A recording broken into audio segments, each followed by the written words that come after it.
The Home for All, or the Light of the Nation, is on the spotlight today as the people of Anambra State cast their ballot to decide who governs them for the next 4 years. No doubt the Anambra off-cycle election offers not only a test of political strength, but also a reflection of how far the democratic process has evolved and where it may be heading. Records show about 2.8 million people who were eligible to vote at the 5,718 polling booths across the 21 local government areas of the state have decided the fate of all candidates in the race, as the electorate awaits the outcome of results from the Independent National Electoral Commission with sorting and counting in view. Some residents and election observers have expressed optimism that the election would produce a leader capable of tackling the state's challenges while leading them to prosperity. As stakes are high and anxiety increases for those concerned, it is crucial to examine the highs and the lows from today's electoral process, where the bottlenecks that usually comes with elections like vote buying, voter apathy, or even violence in sight. Well, tonight on Weekend File, we will bring you update on the election and also examine the interplay of voices, votes, and how the process will shape the political landscape in the state. Our guest is Mr. Nick Dazang, former Director of Voter Education and Publicity, INEC. In the meantime, thank you for joining us. I'm Ruth Aguela. Before delving into the issues on the burner, let's begin with the news.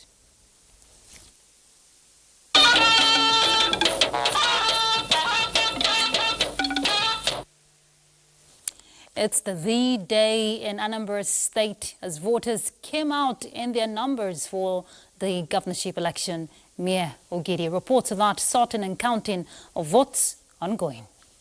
In Anambra State, appreciable number of the polling units opened early. Voters turned out considerably okay. Security personnel on ground. There's no problem. I want them to register me. We need to have about 3 or 4 polling units so that we will have. Voters turned out considerably okay. Security personnel on ground. There's no problem. I want them to register me. We need to have about 3 or 4 polling units so that we'll be having easier voters. For the men whose eyes on the ball, pleased with the process, but reservations about an unholy trade. Loudly, there have been vote buying, and then that has become the biggest menace.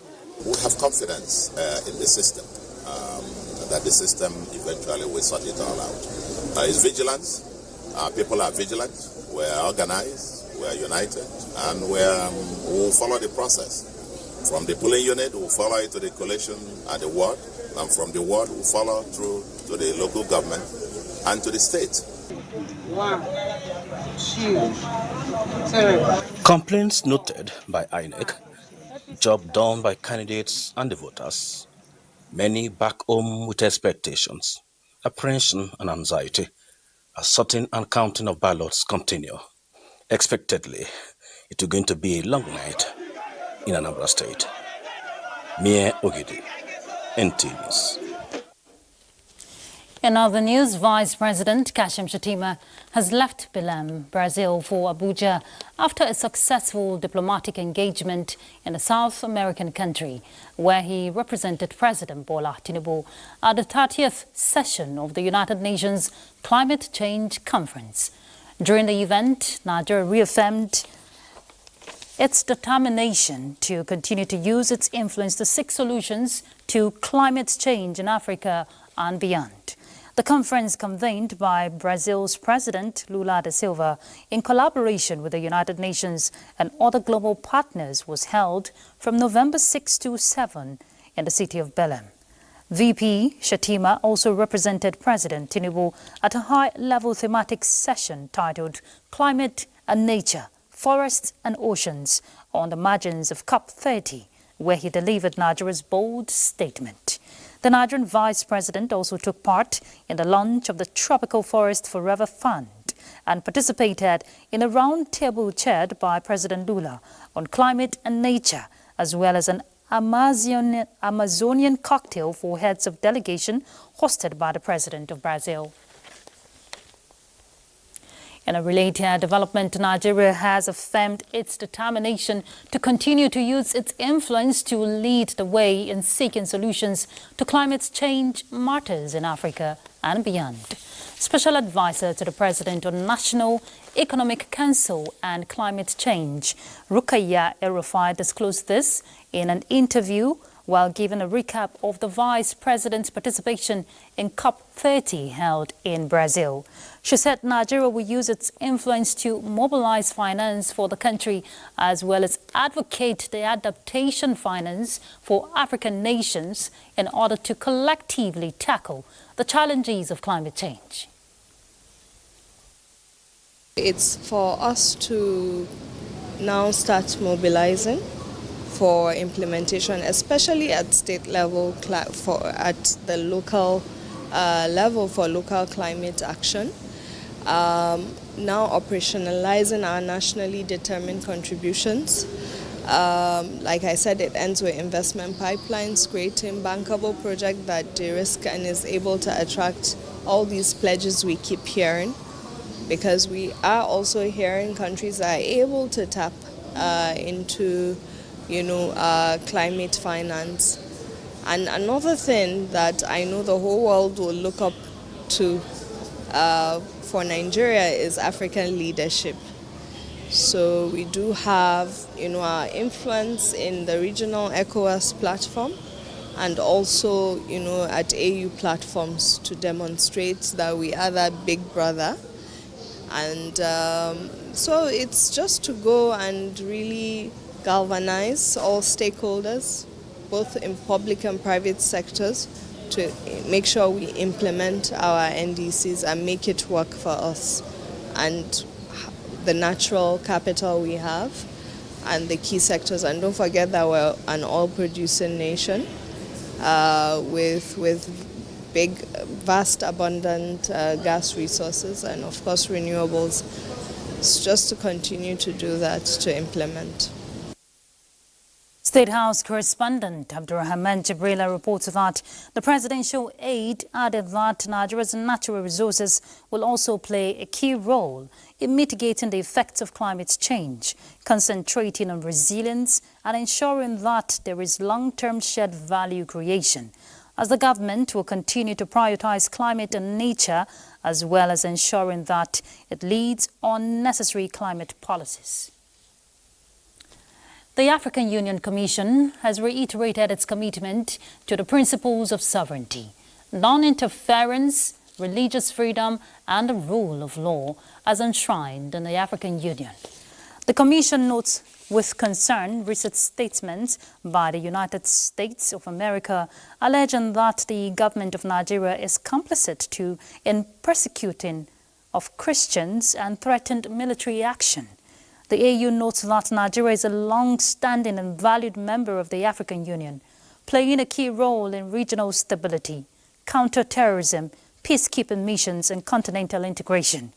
Nigeria is facing complex security challenges affecting citizens of all faiths, and the AUC calls on regional and international cooperation to support Nigeria and other African countries in strengthening capacity to respond to insecurity, protect all citizens, uphold human rights, and bring perpetrators of violence to justice.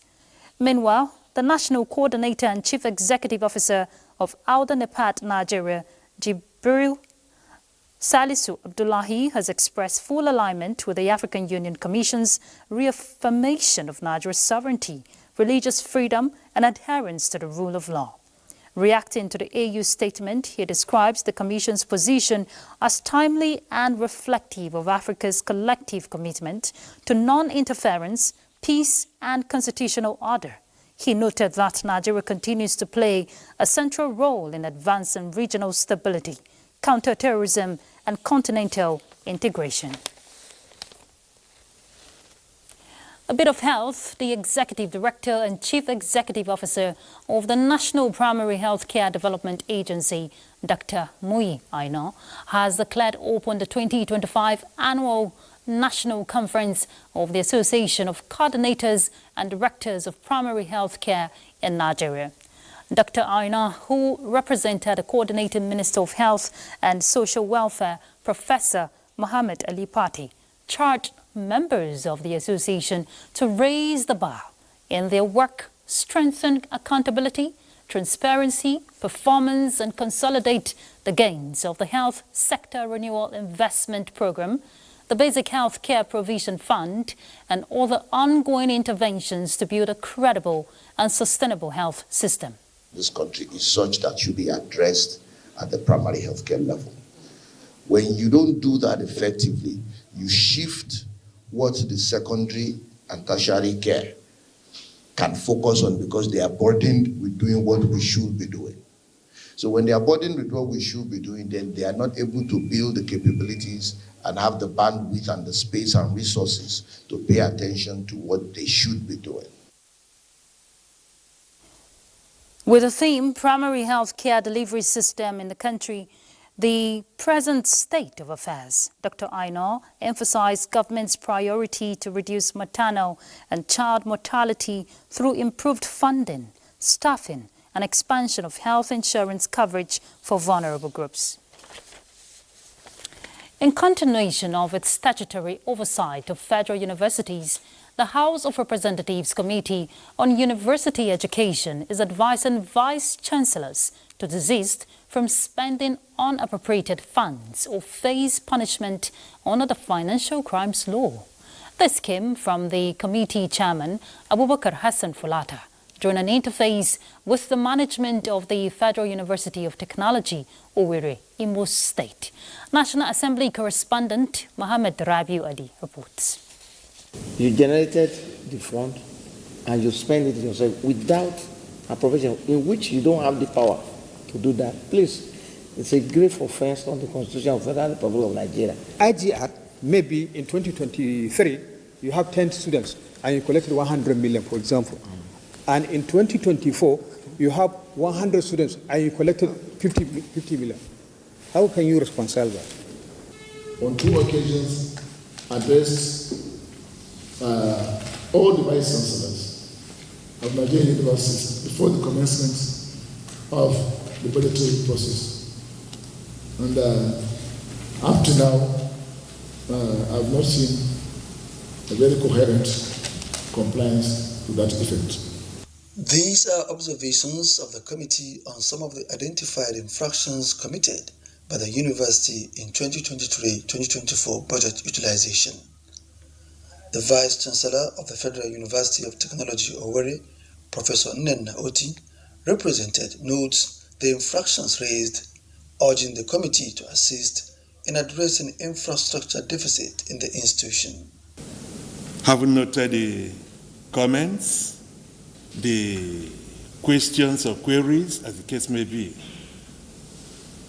we promise to go back and do the needful. While at the Albany Koko Federal University of Education, the Vice-Chancellor briefed committee members on the achievements so far recorded since its transition from a college to the university status. The essence of this exercise is for you to nurture us, to guide us, to comply, with the extant laws. Mohammed Rabiu Ali, NTA News. As more Nigerian consumers pay premium prices for products that fall short of declared standards, the Federal Competition and Consumer Protection Commission is stepping up enforcement to protect the public. This time, 5 textile warehouses in Kano have been sealed for allegedly selling underweight and shortened fabric materials. Fatima Sanusi Karai reports.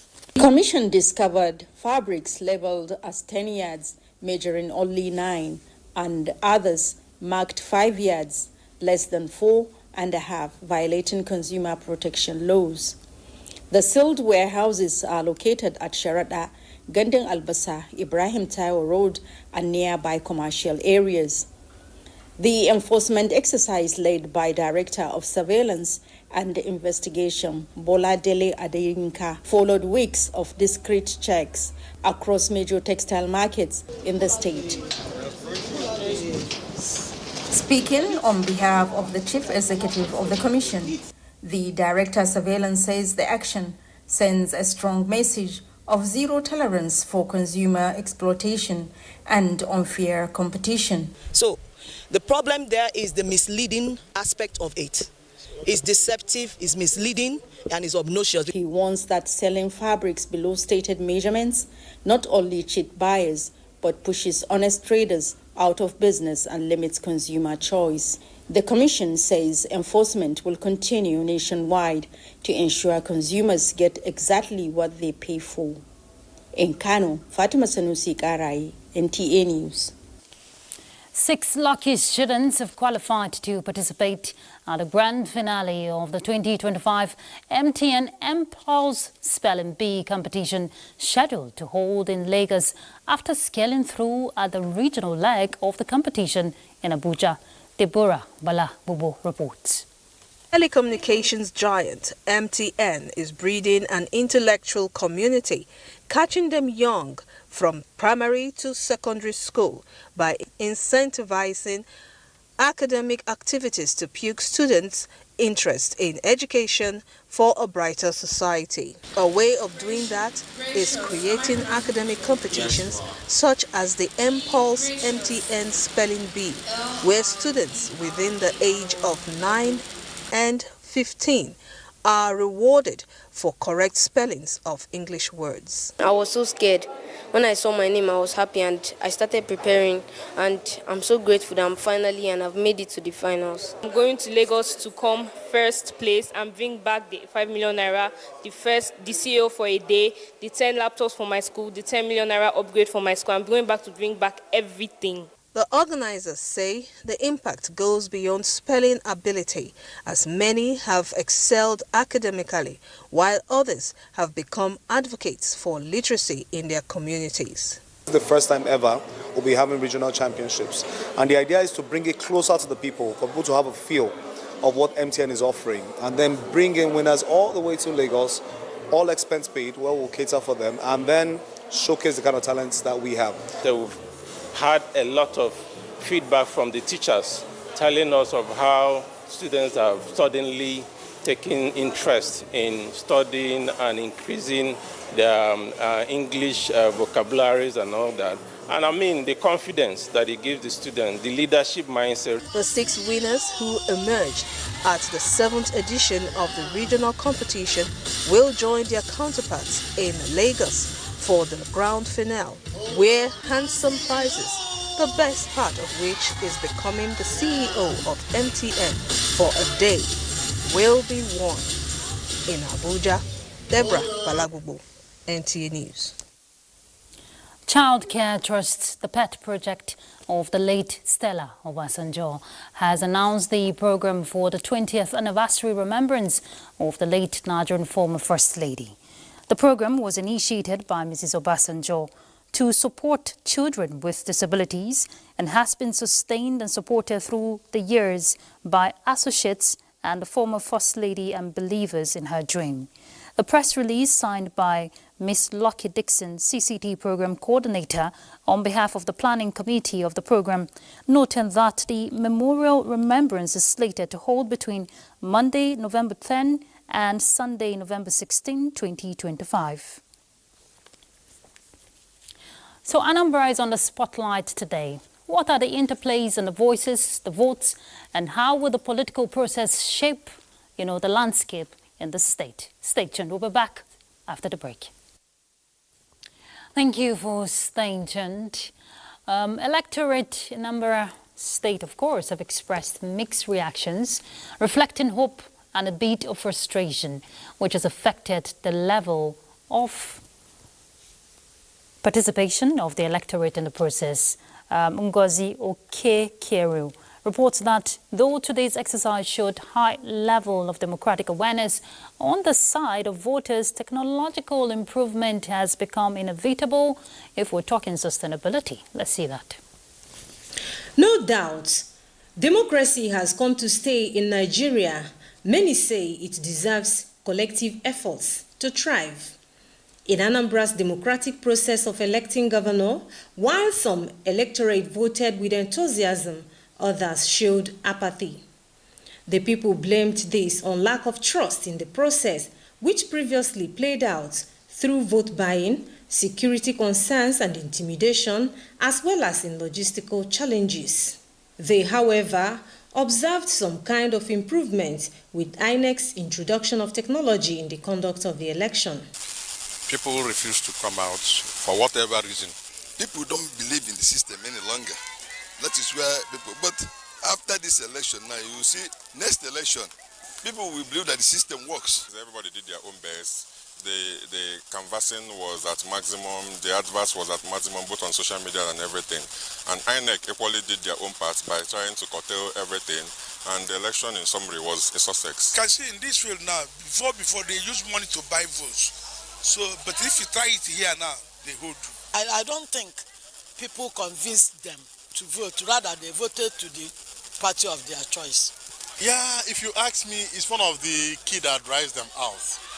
Though some come out to do their civic responsibilities, those that understood. But to an extent, the candidates, the parties, they also do their sensitization well, to an extent. So far, Anambra governorship election has again tested Nigeria's democratic resilience, with electorate demanding transparency, accountability, and credible leadership. In Awka, Ngozi Okekaru, NTA News. And our correspondent Steve Lona Nwankolo reports that the election offers not only a test of political strength, but also a reflection of how far the democratic process has evolved and where it may be heading. The Anambra State governorship election has also taken shape with the conduct of election around distinct policy themes and campaign promises from the major contenders in the areas of security, infrastructure development, educational empowerment, among other promises. While some candidates are emphasizing the need to restore security, others emphasize leveraging the state's resources to ensure power generation and establishments of industrial parks. This election is far better than the previous one.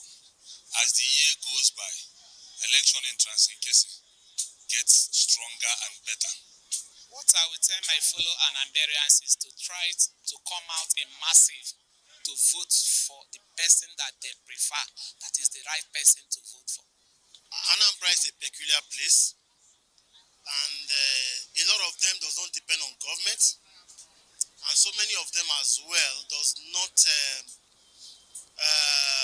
follow up some of these government activities. But however, I think we need to carry up, the electoral body need to carry out more sensitization of people, so that people can know that the person they vote for, their choice of vote determines who rules them.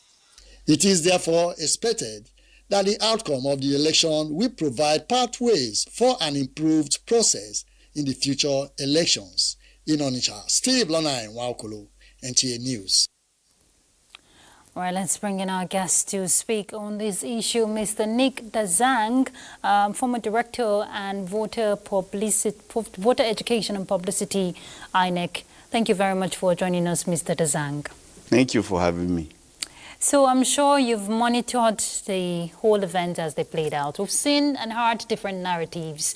What do you make of the process so far? Thank you very much. I've avidly followed the conduct of the Anambra governorship election. And the election so far has been framed by a number of salient characteristics. I would want to begin with the positives that I have noticed. Coming from where we are coming, coming from 2017, 2021, the violence that visited the conduct of those off-cycle governorship elections, the late opening of polls that also attended those elections, the voter apathy that attended particularly the 2021 election, in which the turnout was between 9.5 to 10%, and so on and so forth. you can see that in today's election, opening of polls took place up to at least 50%, which is a remarkable improvement on 2021. The INEC staff and the security agencies carried themselves professionally from the point of the racks to the opening of polls, to accreditation, to voting, and to the closure of the polling units across the state. So to that extent, for me, that is a remarkable improvement, on the conduct of previous elections. Also, you could see a number of other positives, such as for the first time, the Commission is deploying sign language in collaboration with one of the NGOs. And they did it, in fact, in addition to the deployment of assistive devices in a targeted fashion, unlike in the past, where the Commission did not determine the exact polling units where these assistance in terms of magnifying glasses and so on were required. But in this instance, you could see that the polling units where these devices and sign language were required were identified, and they took place in those places seamlessly. So let's look at the flip side. Yes, I'm coming to that. Okay. The flip side is that there were allegations by at least 4 of the contestants of vote buying in the conduct of the election. To me, that is a clear and present danger to not just the Anambra governorship election, but for our elections, because they affect the fidelity and the integrity of the elections. And at the end of the day, sometimes the outcome at the end of the day may not reflect the true intent of the voters. But there are other positives which you have made me to abridge, which I would like to mention, such as that before now, collation had begun in a number of local government areas, which means that before the small hours of morning, the state collation center would have opened. And from information made available to me by 7:38 this evening, more than 80% of the polling unit results had been uploaded on the IRF. Now, that is another significant achievement, in the sense that the collation centers had been identified over time as being vulnerable. They are the weakest link in the election process.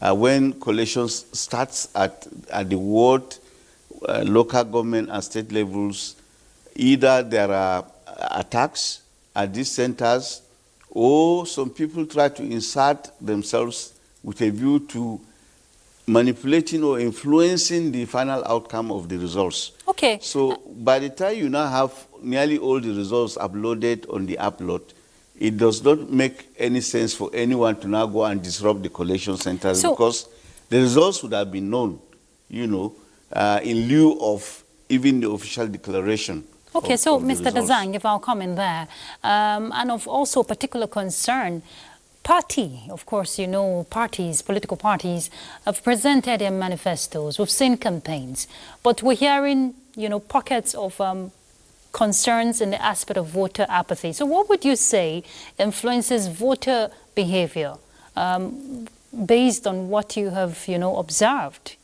Yes, a number of things, but with particular reference to Anambra, let's not forget what happened in 2017, where voters were dissuaded by members of IPOP not to turn out to vote. And then there was an escalation in 2021, where INEC offices across a number of states were banned, including Anambra State itself, where the INEC state headquarters was banned. Materials meant for the election were banned. 376 generators meant for the conduct of that election were banned. So were also non-sensitive materials that had been stored. 50% of them were banned ahead of the election. And things became so challenging that the commission had to seek for the personal intervention of the former president to provide security so that elections could be conducted in that state. Even then, elections could not be conducted in a number of local government areas. So what we have seen today is a marked improvement as far as I'm concerned, but certainly violence impacts on voter turnout. But there are other considerations, one of which is that people tend to think that their votes will not count. And people need to be assured over time that their votes count and they are counting. And as a matter of fact, if the votes didn't count, people will not go out of their way to buy them. So people need to be made aware that these votes are counting. And that is why some people are desperate to buy them. And the way to go is not to give in to getting your vote bought, but to insist that whoever you are going to vote delivers good governance, and that you now use your vote as a leverage to insist on good governance and accountability. But by the time you sell your vote, it means you lose your right to demand good governance or accountability. So this is something that we need to do in the long haul. People need to be educated on all this. And you could see one of the persons interviewed said, Anambra people don't depend on government. But let me tell you that it is a wrong perception. Because Mr. even in the richest country in the world. Mr. Dazang, we have to take a break. I know you have a lot to say. When we come back from the break, we'll pick up with the conversation. So, do stay tuned. Thank you for staying tuned. The Anambra State governorship election can be said to be more than just an election, but a critical referendum on a state filled, with great anticipation for the people to make their voices heard through the ballot. Daniel Kwai reports. The Anambra State governorship election has also taken shape with the conduct of election around distinct policy themes and campaign promises from the major contenders in the areas of security, infrastructure development, educational empowerment, among other promises. While some candidates are emphasizing the need to restore security, others emphasize leveraging the state's resources to ensure power generation and establishments of industrial parks. This election is far better than the previous one. As the year goes by, election entrance in Kesi gets stronger and better. What I will tell my fellow Anambarians is to try to come out in massive to vote for the person that they prefer, that is the right person to vote for. Anambra is a peculiar place, and a lot of them does not depend on government, and so many of them as well does not follow up some of these government activities. But however, I think we need to carry up, the electoral body need to carry out more sensitization of people, so that people can know that the person they vote for, their choice of vote determines who rules them.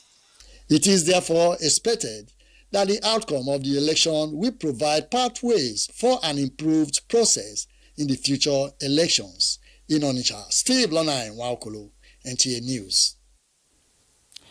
We apologize for the mix-up there. Daniel Zukpai's report, it's not ready, but that was the report we played earlier. Just to refresh our minds, Mr. Dazang, earlier you talked about that, it's not like the people don't believe in the process when we're mentioning issue concerning voter apathy.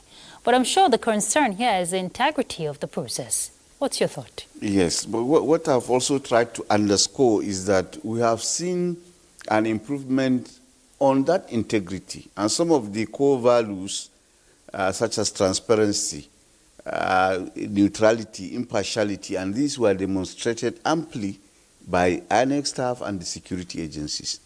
And for me, we may not have, reached the pedestal we were before, say in 2007, where the voter turnout was 68%. But this is a pedestal on which we can build. It means there is hope. And there's a lesson for us here to learn, which is that anytime you have a reversal in the conduct of elections, it takes you long to earn trust and to make progress again.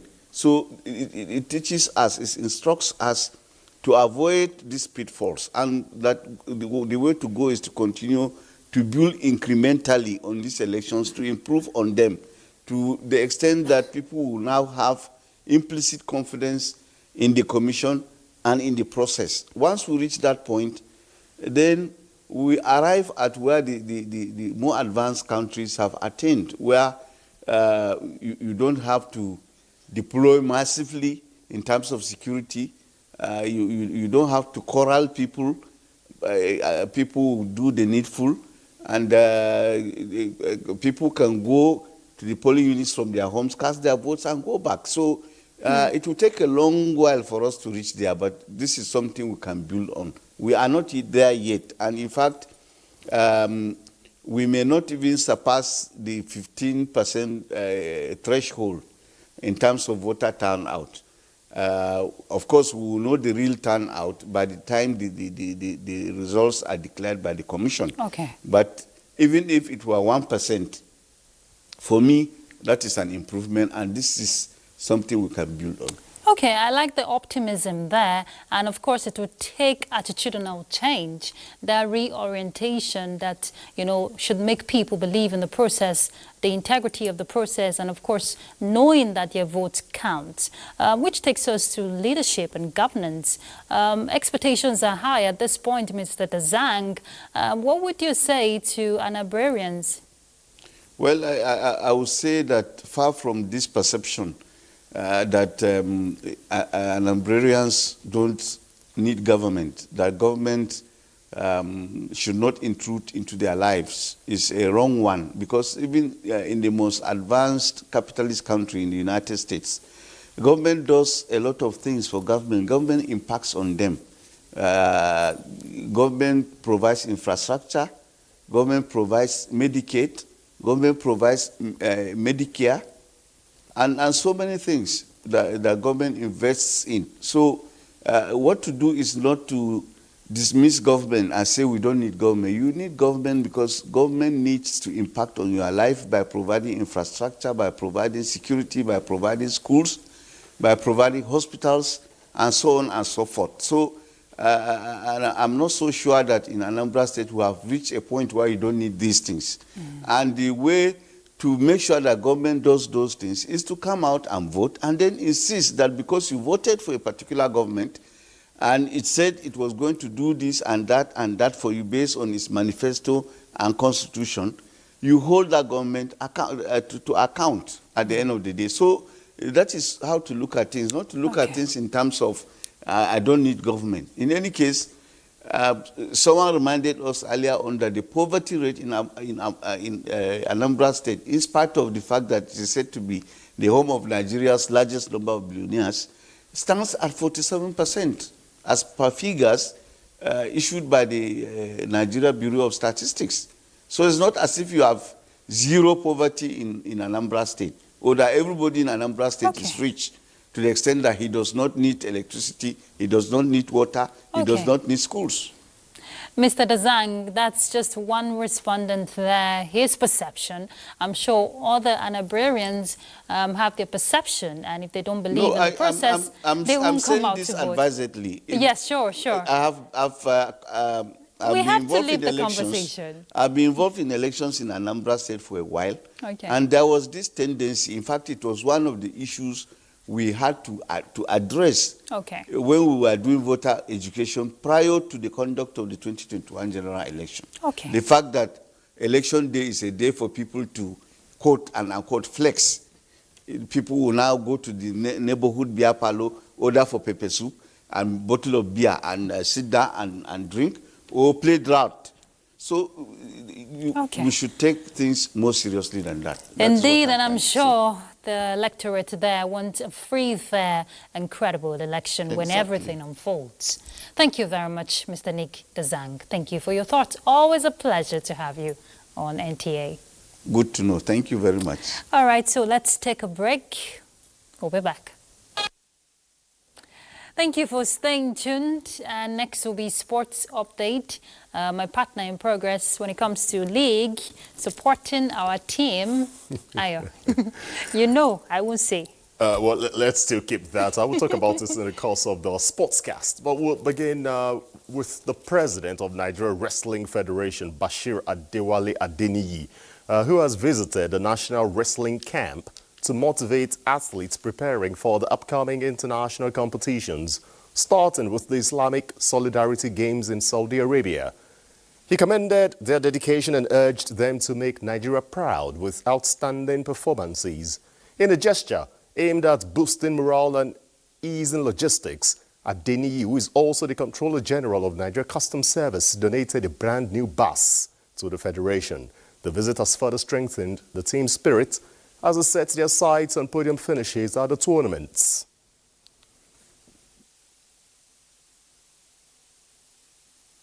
What I've seen shows that we are indeed ready to feature at the Islamic Games. We are really going to look after them. We are going to take full responsibility for their future because this is very important. With everything he has said, this is a push and also a challenge to us to go there and give our very best. Now, Super Eagles head coach Eric Schell has unveiled a 24-man squad for Nigeria's crucial 2026 FIFA World Cup playoff against Gabon. The team features the return of key players including Victor Osimhen, goalkeeper Maduka Okoye and forward Chidera Ejuke. Several familiar faces who missed the October international window are also back in action, including defenders Bright Osayi Samuel and Chidozie Awaziem. The Super Eagles will take on the Panthers of Gabon in the first semi-final on Thursday, November 13, at the Prince Moulay El Hassan Stadium in Rabat, Morocco. Victory would see them face either Cameroon or Democratic Republic of Congo in the final on Sunday, November 16, at the same venue, before advancing to their Intercontinental World Cup playoffs. Now back at home, in the round 12 of the Nigeria Professional Football League decided at the Muhammadu Dikko Stadium in Katsina, Uche Collins opened scoring in the 38th minute for Katsina United before Oji Kalu leveled scores in the 68th minute for Barrow FC as the match ended 1-1. Now fans have 9 matches in different centers nationwide on Sunday, with Rangers welcoming Shooting Stars Sports Club of Ibadan to Enugu. Wiki Tourists hosts Niger Tornadoes of Mina to the Abubakar Tafawa Balewa Stadium in Bauchi. At the Lafayette City Stadium, Nasarawa United hosts Kwara United. Bendel Insurance are in Jos against Plateau United, while defending champions Remo Stars are up against El Kanemi Warriors of Maiduguri in Ikene. Now, this concerns Ruth a little bit because it was a thrilling afternoon of Premier League actions packed with goals, drama and late twists that kept fans on the edge of their seats. Now, the Tottenham Hotspur Stadium, Spurs and Manchester United treated viewers to a pulsating 2-2 draw, trading blows in a fast-paced encounter full of attacking flair. At the London Stadium, West Ham United produced a spirited comeback to edge Burnley 3-2 with late goals sealing a memorable victory for the Hammers. Elsewhere, Everton fans had plenty to cheer about as the Toffees powered past Fulham 2-0. Elsewhere, Sunderland provided the shock of the day, holding Arsenal to an electrifying 2-2 draw at the Stadium of Light. Now, all eyes are on Stamford Bridge, where Chelsea and Wolverhampton Wanderers continue to battle it out under the lights. After the first 45 minutes, it's still goalless. And that's your sports. It's back to Ruth. Ayo, you're not excited. At least no way out. Well, I'll be looking forward to the match between Manchester City and Liverpool on Sunday. Fantastic. All right, let's do the weather. We'll be back. Good to have you join us. I'm Safia Sainusa, and here's a weather outlook. We expect isolated thunderstorms across the stretch of the coastal cities, extending into the inland cities of the south. Similar activity is likely around southern Taraba as well as parts of Kogi and Benue State. Across the northern region, it's expected to be mostly sunny and dry, with temperatures climbing to the upper 30s. In contrast, the southern cities will see temperatures in the lower 30s, while Jos remain the coolest spot with a high of around 29 degrees Celsius. And that's the weather update for Sunday. Thank you for watching.